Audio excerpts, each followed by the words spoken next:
Alors, quels sont les signes de cette carence? La vitamine B12. Si vous voulez, les signes digestifs, vous les voyez, cette glossite avec une langue presque détruite, avec des sensations de brûlure, des stomatites, des aftes, des épigastralgies.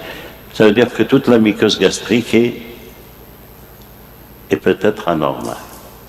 Et puis vous avez des troubles de transit avec des vomissements. C'est le syndrome digestif. Mais j'insiste sur ce syndrome neurologique, que bien sûr les neurologues connaissent très bien.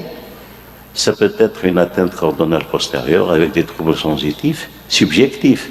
Ce sont des fourmillements, des paresthésies, et parfois la sensibilité profonde. Donc un diagnostic par le neurologue est intéressant, avec des neuropathies périphériques, des troubles sphinctériens, des ataxies, des mouvements involontaires, et ça peut aller jusqu'à des paralysies et un handicap tellement sévère que le malade ne peut plus marcher, ne peut plus se lever.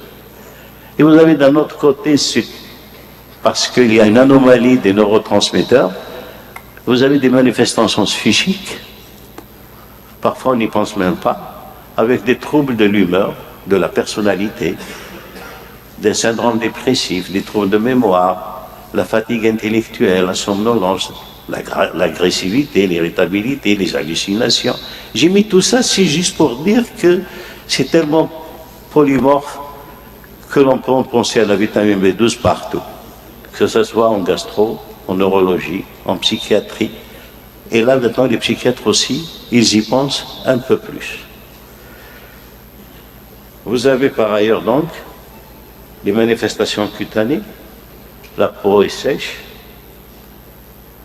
hyperpigmentée, vous avez le vitiligo, l'ancien VTR, et puis des ulcères cutanéo-muqueux récidivants. Les manifestations cardiovasculaires par le fait que l'homocystéinémie augmente, avec des thromboses artérielles et des cardiopathies ischémiques. C'est intéressant de le savoir. Et puis vous avez les manifestations orogénitales, l'atrophie vaginale et cette stérilité féminine, pourquoi pas y penser, et puis la stérilité masculine avec une athénospermie.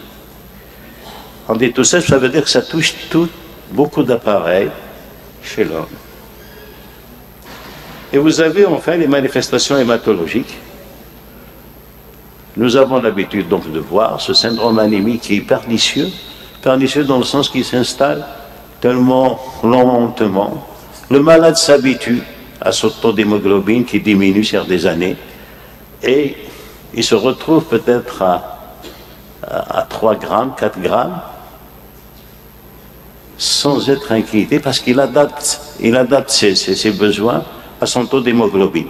Et on peut faire le diagnostic avec un taux d'hémoglobine à 3 grammes.